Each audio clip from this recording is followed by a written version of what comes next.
we often put ourselves into the idea of success would be following what your parents had done, Hmm. or they had a house and they had two cars and they were married and they had a dog. And then we get there and maybe in life we get close to that. And then we say, okay, now I'm successful. But if you can erase that idea of success and you can say, I'm going to create my own idea of success, or even just say I'm living life the way I want to, then there's nothing that stops you from doing anything you want.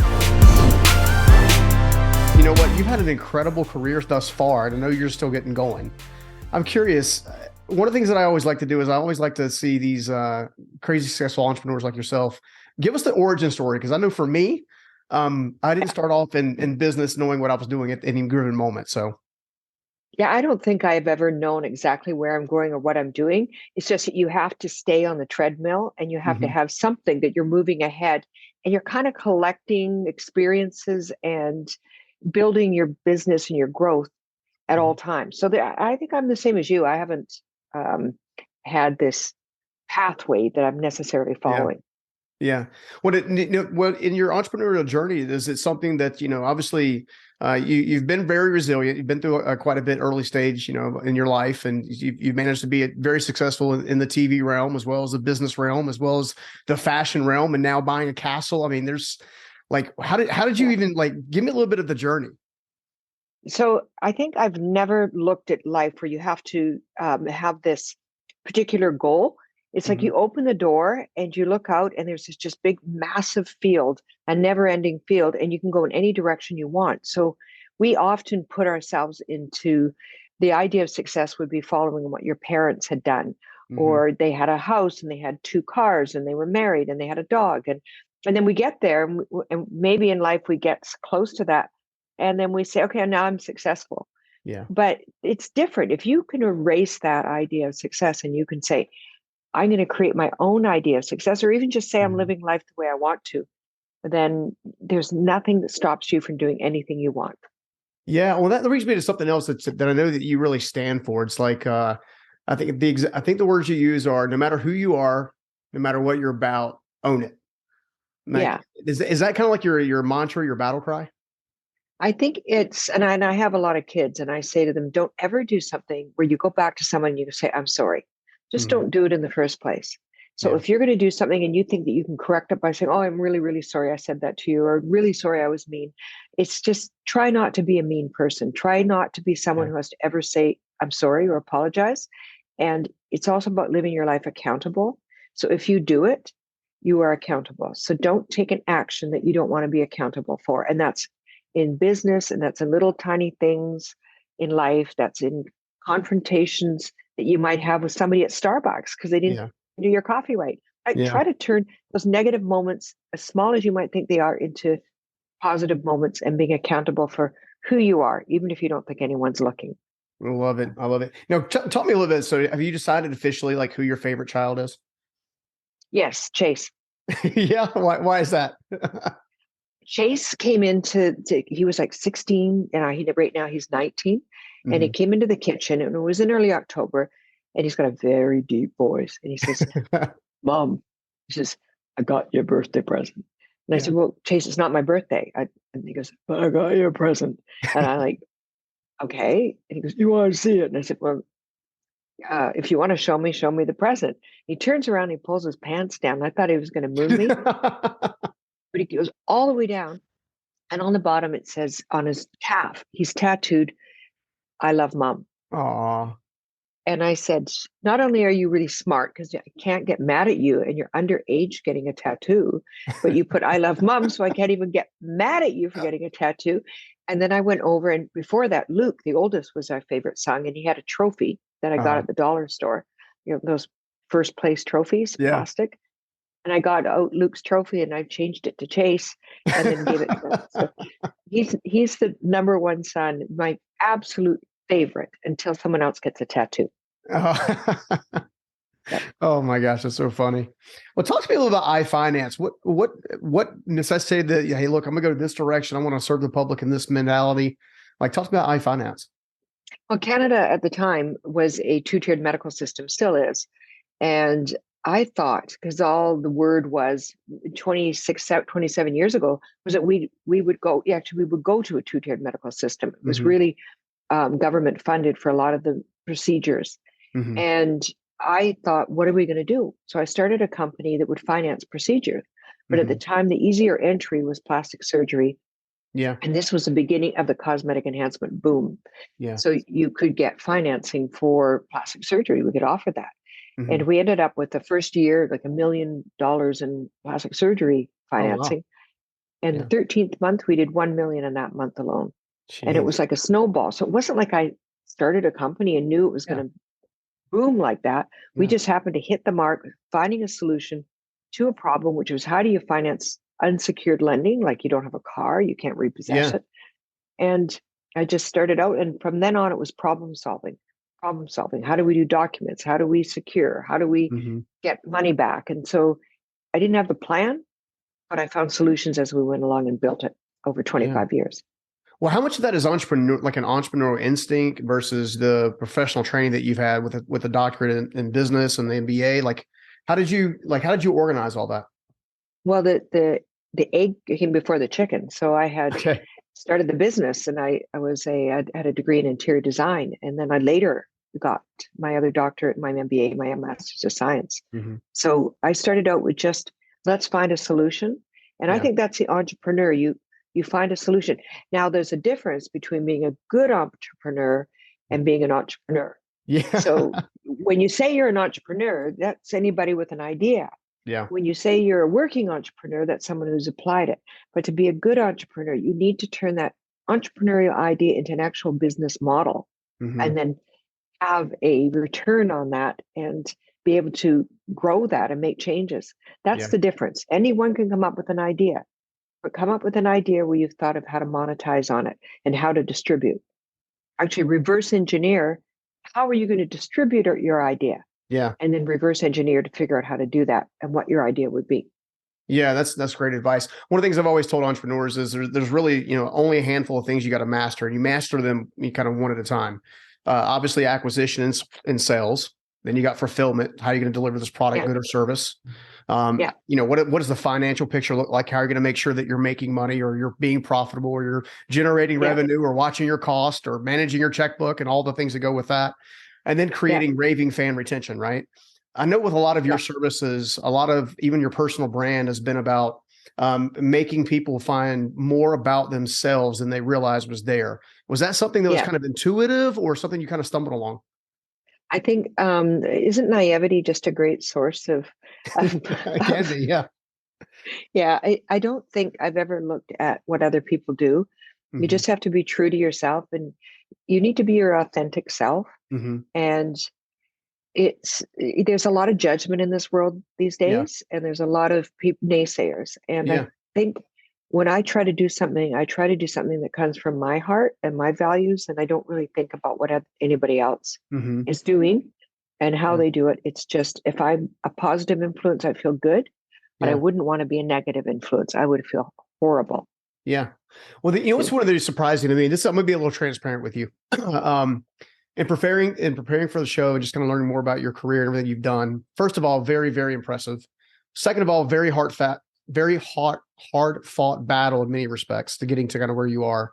But third, you have a level of humility that I don't see a lot in entrepreneurs that maintain your current level of success, in the grand scheme of things, right? So is that, again, it's so rare to see somebody that resonates that level of humility, but also that level of success. Is that an intangible? Is that something you think maybe you were kind of born or destined with, or did experience kind of get you there? How'd you get there? I think when you have in life, you have this feeling always like you might be some kind of a fraud, that people might find out just how human you are. Yeah. And so it's when someone says, "Oh, you've done this or that," I'm thinking, I'm a mom. In my head, that's what goes through my head is I'm actually just a mom. I actually happen to build a business or I happen to be on the show or something, but that's not me. I'm like a mom and a wife, and so you can be painted into a picture that you don't really think of yourself as, if that makes sense. So I don't know if it's humility or I just feel like that's not who I am. To me, I'm a mom. I also find everything absolutely funny. And my sister Jane says that she doesn't understand why I think everything's funny. And to Hmm. me, there's life and there's death, and everything Yeah. else in between is is funny. Yeah. And so you can work really hard, but just have a sense of humor about what's really going on in the room. Yeah. Yeah. That's so good Yeah, because, reality I mean, events are going to come and events are going to go. You're going to have some wins and some losses, so to speak. You're going to, at least for me, I know when I went through yeah, my divorce a number of years ago, and it was a very painful experience, but looking back, it was also like, that was probably one of the best things that could have happened to me. Like I was heading down had I stayed in that relationship, I was staying in the wrong pathway. And I look at yeah, my wife now, and who's like my best friend, supportive, who yeah, both kick me in the butt and encourage me when I need it. You know, yeah. why do you think we as people are scared of that of failure? Is it going back to the imposter syndrome or something deeper? Well, I think that people look at change in life as a failure, but really, is it just not moving on to another chapter? And so Hmm. when you describe, if I'm going to take this as an example, not having analyzed nor would I even know how to, but when you go through a separation, another close friend of mine called me up one Hmm. morning, and she was 3 hours earlier. I guess she must have been up all night because I was 3 hours later. And she says, "My husband, my husband left me Mm. for a younger woman." And I'm like, "Congratulations, you got rid of him." And she laughed and laughed, and she still repeats this because she was expecting like this, woe me, but he left her for somebody else. And so, Hmm. how do we look at something? Is that Yeah. actually a failure that he left, or is that actually a relief? Hmm. And so, is that you changed wives? I'm going to put it lightly. Is that Hmm. actually a relief, or did you just close that chapter and then you moved on? It Yeah. doesn't mean there was a negative chapter. It doesn't mean it was bad that your marriage ended, Hmm. but probably you just moved on. And so it's how Yeah. we look at something. It's perspective that we look at something that makes look. Why are we defining a failure as a marriage that didn't work out? Yeah. It was you spent years with someone maybe that you had different perspectives in life, and Hmm. you moved on. Yeah. And so it's how you view something. So it's not necessarily a failure, except for my first marriage. That might be an exception. Well, I know with perspective in general, I know there's a huge piece of that does control what I think Wayne Dyer used to say: when you change the way you look at things, the things you look at change.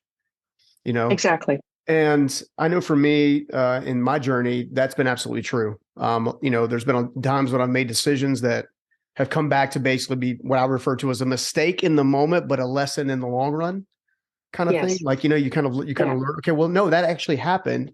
I'm better for it, even though it was very painful or it wasn't something that was comfortable in that moment. And going back to the humility thing, one of the things that I picked up on since we've been chatting is you're very, very in tune, have a very authentic identity. Like very much who you are. From at least from the outside looking in, that you have a Well, really good thank you. understanding about kind of like, this is what I'm about. This is, I'm not things. I'm not what I do. I'm me. Again, Yeah. I find that entrepreneurs specifically probably struggle with identity historically more than anybody else. Since, at least in my case, a lot of the entrepreneurs that I've met, including myself, early stage was, hey, I need to prove something to myself. I need to prove something to my parents. I need to prove, I need to prove, I need to prove, I need to Yeah. prove. And lo and behold, I got to the point where I had proved so much, I forgot who I was proving it to. Do, Right. do you Right. find that in business as well with other folks?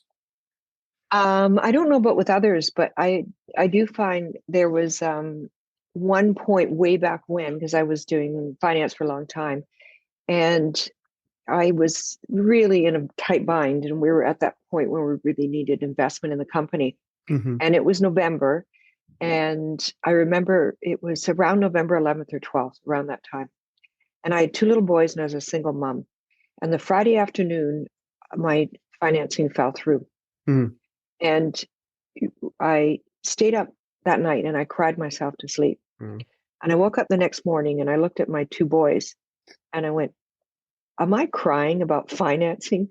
Like, you got to get it in perspective when you've got two kids Yeah. that need you to put a roof over your head and be a happy human being. That why do you get upset about business? Like, business has all these different kinds of things that happen through it.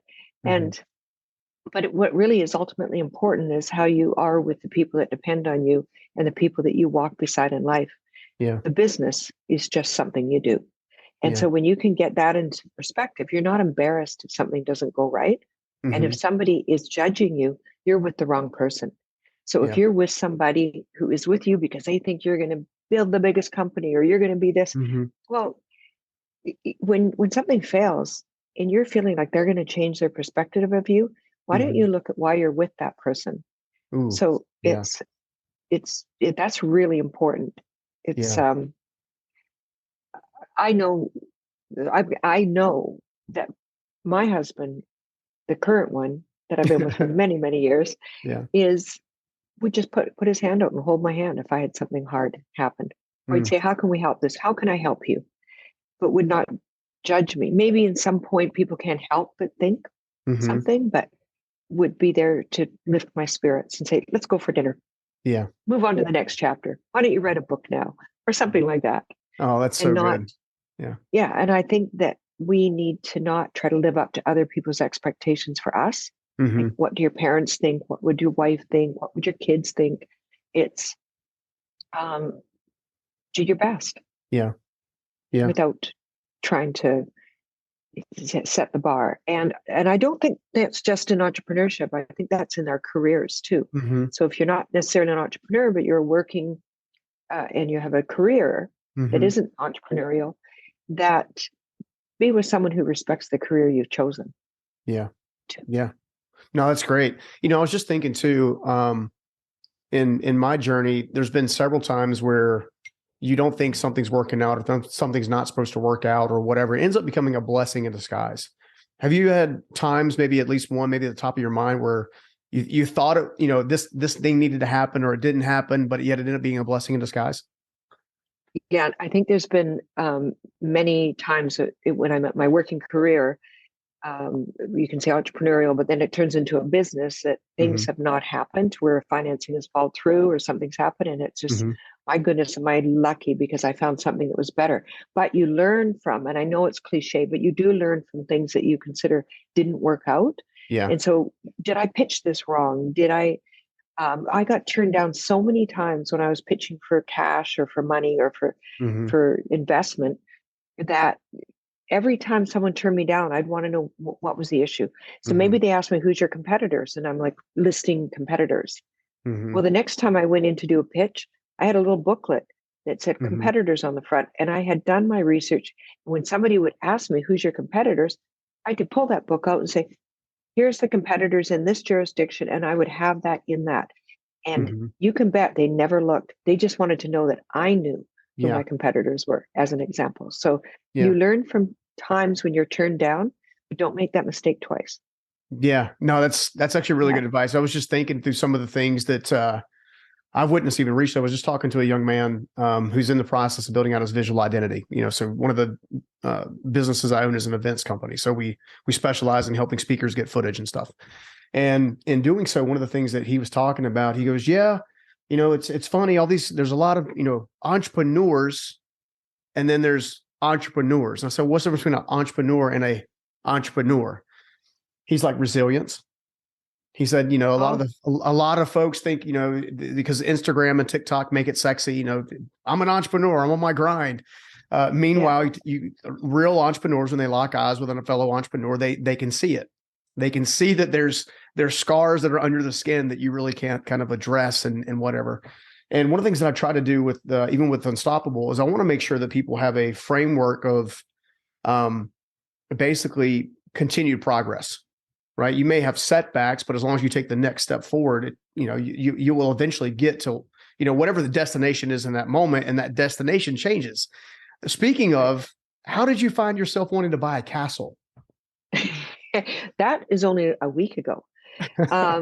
We live part time in London, and Hmm. we were looking for an apartment. Hmm.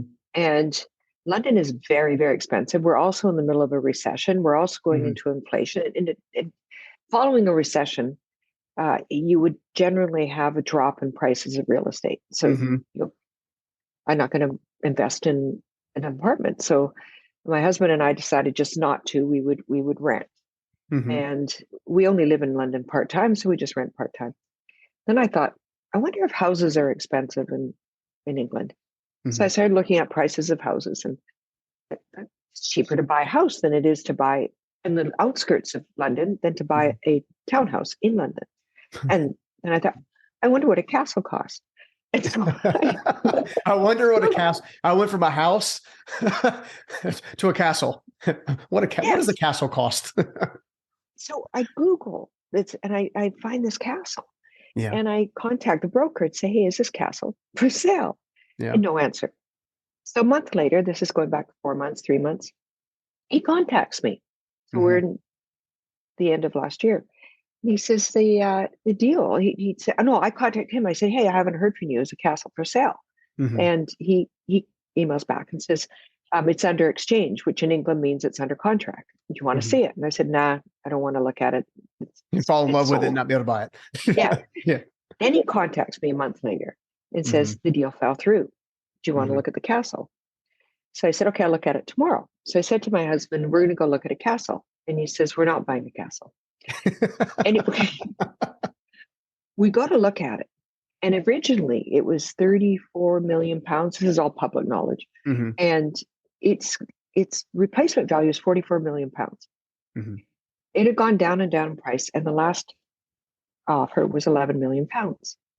So I looked at the castle. And the next day I called the broker and said, okay, I'll buy it, but I'll give you 6.5 million. We ended up settling for 5.5 on this 139 acre castle with cottages and horse stables and all this stuff. And then we, that was just last week. And then we're starting a wedding venue. And we're up starting a docu-reality TV show around the castle. Oh, that's so what a great way to present worldwide your castle business. Yeah. No, I think that's amazing. In fact, I'll actually add this to the story. So it was probably I went on my first date with my wife 2 days before I decided to go to Ireland for 2 weeks on a sabbatical for myself. I told her I was sweeping the floors of my heart, so to speak. But one of the things that I was enamored with, being Scotch-Irish, is some of the castles that are all over Ireland and Scotland and whatnot. And it's funny because as you're driving around the countryside, you see like remnants of castles and, towers and stuff like, off in the middle of a field somewhere. And I went to stay at this the castle called the Ashford Castle. And the Ashford Castle used to be one of the ones that the Guinness family used to own. And they had turned that into a hotel bed and breakfast kind of vibe. And I remember when I came home, I spent probably 3 days there on that particular site. I was traveling to Ireland when I was there. So I spent some time in the Ring of Kerry, and I spent some time over in Dublin and so on and so forth. Yeah. But when I was at that castle, there was something about being able to leave the castle, walk out the door, walk down to go do some archery, walk down to go ride some horses, go on to the lake or the loch as they kind of do it. Or even go to the falconry. We had a falconry thing. So I had this big owl in my hand. It felt like you weighed like nothing. And it was just, it was something special about, I don't know if it was grounding or if it was the history, but I could sit I could sit inside the castle itself. They actually turned what used to be the dungeon into a small little micro restaurant that they called the dungeon. They did that my husband and I renewed our vows just under a year ago and in Scotland in a castle, and they had the same thing. Yeah. And I was talking to someone today about our castle, and he said, oh, I'm just going downstairs in the basement. And I said, there's a basement? I had no idea. And I said, restaurant. Does it look like a dungeon? He said it was about the size, but I think they keep all of the electrical down there or something like that. I'm not sure. Yeah. Used as a service room. Yeah. Well, the cool thing is it's a really cool, unique vibe. Like it has its own, and I visited, I think 3 castles. I think I visited 3, stayed in 2 when I was in Ireland during that trip. And I had such an amazing experience. Again, it was grounding. It was peaceful. It was serene. It was, I can't even put it all into words. So the fact that you're taking this property and going to turn it into what you're going to turn into, it's going to do a lot of good to a lot of hearts. I would dare say. It's going to be fun. And we're going to embrace that castle experience. So like the prince and princess getting married and the staff are going to be dressed in castle costumes and like medieval times or Downton Abbey. And so when you walk in, it's going to be like really fun. And so it's neat to take on a project where Mhm. it's not so serious, but you can put that creative vibe into it. Yeah. Now, Yeah. did you go and get married in a castle? Did you marry in one? We didn't get married in the castle, but one of her dreams was to make it back to Ireland. And on our second date, we actually did 2 back-to-back dates. We met, and it was like almost instant. The next day, we went on a date, and then I went to Ireland. And then I would actually tell people we actually fell in love over FaceTime. Yeah. Like it forced us to get to know each other without getting to know each other too early. Like I don't know, it was a really cool thing. But one of the things that she wanted to be sure of is she actually lived in Ireland for 3 years. Her former husband was an airline pilot, and he was based out of Skerries. And she loved Ireland. That was like her home. That was her special place. And of course, when they moved back, she had a yearning for it. And I remember on our second date, I was like, well, I said, someday I'll take you back to Ireland. And she literally started crying, almost started crying. She said, don't say something like that. You can't like follow through on. I was like, you don't know me. So kind of thing. And so sure enough, we celebrated our honeymoon in Ireland. So we went back on a 2-week vacation for the two of us. And then, it kind of did the same kind of tour in countryside. And it was, I don't know, it is a very special thing. And for those who are watching, now you got to go find Anne and go figure out where the castle is and hopefully book some space. But yeah, it's definitely something. Ireland is pretty beautiful too. It's beautiful, beautiful. It's that whole area, Scotland, yeah. Ireland, the northern part. Yeah, it's all stunning. Well, talk about the renovation, because now we're talking about a business. So what kind of renovations are going to go into the property to get it ready for your dream? Well, the weddings start very quickly because the prior owners had brides that were 34 brides and grooms that were booked for weddings. Oh, wow. Instead of doing what our sale agreement said, they inadvertently sent an email out to all these brides and grooms and said, your wedding's canceled. So this made the news, like the news, and it made the front page of the paper, brides in tears and all this stuff. So we had to very quickly rejig the wedding venue and then give these brides and grooms their weddings that they had booked. The castle's grade 1, so it's a historic building. So everything you do has to go through approval. And yeah, so it's lots not of approvals. Easy. Yeah, it's not easy. But my husband and I were staying at this hotel called the Dorchester, which is the same hotel chain as Beverly Hills Hotel. Yep. And we were having breakfast, and there were hotels under renovation in London. And the waiter says, it's a lot of noise. So like got all the sounds. And I said, yeah, whatever. And he said, they're going to renovate the rooms after. So I left, and I was walking through the hall. We've been living there for a few months when we decided not to buy a place. And I saw the manager as we were thinking about the castle. And I said, what are you doing with all the furniture from the Dorchester when you renovate? That's cool. Anyway, we bought 800 pieces last week from the Dorchester. Oh, wow. And it's all this ornate, gorgeous furniture. And we're putting that in the castle. Yeah. So the rooms are going to be decorated. I'm going to call it Dorchester South. I don't know if there's a legal liability around that. Either that or Dorchester Abbey. Either way, you can kind of put your spin on it for sure. Yeah. Yeah. Or I could just change it to like Dorchester. Yeah. Or something. Yeah. Just put a K or K or C into it. Yeah. That's awesome. Yeah. Well, it's crazy because you have a very specific design taste. It's crazy to watch. Weird. Like the ideas that come up with for example, taking burlap and turning it into an accessory, or turning it into a full-fledged outfit, taking a trash bag and turning it into a full-fledged accessory. Like, where does that creativity come from? I don't know, but the trash bag was going on Entertainment Tonight, and my PR had set up, and I was going to go on the show, and I arrived and I was all dressed for it. But I brought the garbage bag thinking, I'd really just like to show people that it's not who you wear, it's how you wear it and how you present yourself. And I really am not a designer person, that I think we should be able to be a little bit more eclectic and be our own person. And I went in the washroom just before going on air, and I came out wearing this garbage bag with a cinched waist with a belt and Aliyah shoes. And I went on and did the whole Entertainment Tonight, and they nobody said, are you wearing a garbage bag? They just thought it was like a shiny dress. Yeah. And then later on, they figured it out before it went to air, and it had Aaliyah shoes, whatever, $1,500. Mm-hmm. Dress 25 cents. Like, By hefty cinch sack. yeah, exactly, exactly. And then the burlap came from going on the magazine cover for Christmas, and they pre-shot it in October, Mm-hmm. and they wanted me to be fashion forward. Mm-hmm. And I thought, how do you be fashion forward when you don't know what the fashion will be in 2.5 months? Yeah, it's true. Things can change. Kim Kardashian can wear something bright pink, and all of a sudden that's in style. Yeah. Or Lady Gaga wears a snake ring, and all of a sudden that's in style. So how Yeah. can you predict 2.5 months? So I kept thinking about it, and finally it's just, I'm going to wrap myself in burlap Mm-hmm. and make my own dress, and that way I'm not following a trend.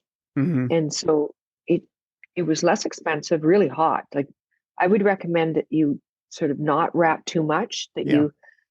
you wear maybe 1 or 2 layers, Mm-hmm. and not too much because it gets really hot in there. Yeah. So It kind of, and I guess it would have the same effect as a sweatsuit if you're trying to doing too much yeah, with it. I don't recommend it. I don't recommend it. Oh my And gosh. then I went to New York to the Glamour magazine party, and I wore a burlap dress, Mm-hmm. and it got stuck on the street in New York, and the little threads start coming out along the, Mm-hmm. like it's Yeah. stuck in the grid thing there. But it's not the designer, it's like just being you. Yeah. So I think we need to be allowed to be ourselves without criticism, as long as we're respectful to the host. Yeah, Or absolutely. to, Well, and the reality is, I yeah, guess as long as you're confident in your own skin, you can be confident in anything, right? yeah, and respectful. So if you're at a Yeah. funeral, you might want to rethink the garbage bag, Yeah. or Sure. something like that. But um, be respectful to whoever is hosting the event that you're at, Mm-hmm. or the environment you're in, and then just be comfortable Yeah. with it. Oh man, that's so Yeah. good. Well, we can't let you get off the show too long without talking about the Housewives and kind of your experience there. What led you to obviously being part of the show, and then being such an integral part of it? They asked me, and it was just an instant yes. Yeah. And I loved it. And I don't know if I'm the only one that loved it as much as I just had a hoot. Then at the time I was working full-time in finance. And Mm-hmm. when you sit behind a desk for 25 years, or Mm-hmm. at that time, maybe less than 25 years, but every day with the door shut, Mm-hmm. and then suddenly I'd hosted TV before, but I hadn't been on a reality show. And Mm-hmm. suddenly you're wearing gowns and you're going places, and Yeah. and you got cameras following you, and Yeah. it's really fun. And so Yeah. I like, my experience with the whole Housewives thing is great, and I would do it 10 times over again. Oh gosh. And it like, if you don't like who you are, then Mm-hmm. don't do a reality show. Yeah. But and if you don't like who you are, and then you go and film, and then you say, oh, can I change that? Like, Mm-hmm. be aware of what's coming out of your mouth. Yeah. That's And true. then if you're watching and like, oh my gosh, look how I look. You look like how you look because that's how you are. It's Yeah. not because they portrayed or made you say something. It's Yeah. actually because you were saying something really rude, and Yeah. that's why you look rude.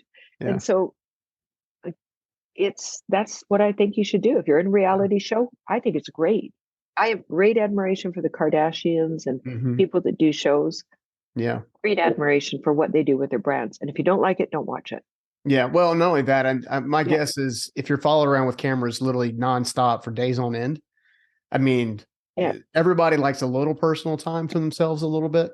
I have always been curious though, Yeah. how much of the some of the drama of some of these shows is based in reality versus editing versus writing versus a combination of all of it. I think that the stuff on our show was that was all real. Mm-hmm. But they're filming maybe 6 storylines at the same time, and Yeah. one of them makes it into, maybe 3 make it into an episode. But Mm-hmm. the storylines are filmed, and then they start to sort of knock out the ones possibly that don't have a good storyline, and so Mm-hmm. they're filming those multiple lines at the same time, and the ones that end up with the most drama make it to air. So Yeah. a lot of that is very, very, very real, Mm-hmm. but there's a lot that isn't dramatic that never makes it on air. Well, I have flat out enjoyed our time. I could talk to you for days. The experience level is just it's profound. What's the best way for people to stay in contact with you and learn more about what you're doing? I mean, are we going to like let them kind of like connect with iFinance? We're going to go ahead and let them know that, hey, the castle's available. Come on out and take a look at the castle. Well, I would love somebody to come to the castle. I guess it would be Ann Kaplan, ANN Kaplan.com, like the website, Ann Kaplan with a K.com. Mm-hmm. And then there's also and there's also DRM2, like DRM and then the number 2.com, which has all about my husband and I and links to the castle, and they can book. And if they use the surprise word, then I'll give them a 5% discount. No, I'm just kidding. So what is the surprise word? I'm in. Let's go. I don't know. I just made that up, and my manager's going to kill me. They go, somebody's texting surprise. Yeah, I forgot. You're like, they get 5%. Let them on in. Yeah. That's funny. I'm joking. I have no idea what the prices are, but somebody's managing all that. Oh my gosh. Well, I've enjoyed our time together. I can't thank you enough for taking some time to jump by Unstoppable. Wish you the absolute best. Can't wait to do this again. Anytime you got something new cooking. Very special soul and very grateful for you. And I appreciate it. And back to you. So thank you very much. Thanks a lot. All right. Take care. I hope you liked that video. And if you did, make sure you check out this next video right here. There's always going to be narcissists in this world. They are always going to be toxic. You just need to shift that dynamic and really remember that the narcissist is way more afraid of you than you are of them. That's why you need to focus on you being on the offensive. I always say that football teams don't score points on the defense, they score on the offensive. And so focus on you, and that's how you end up winning.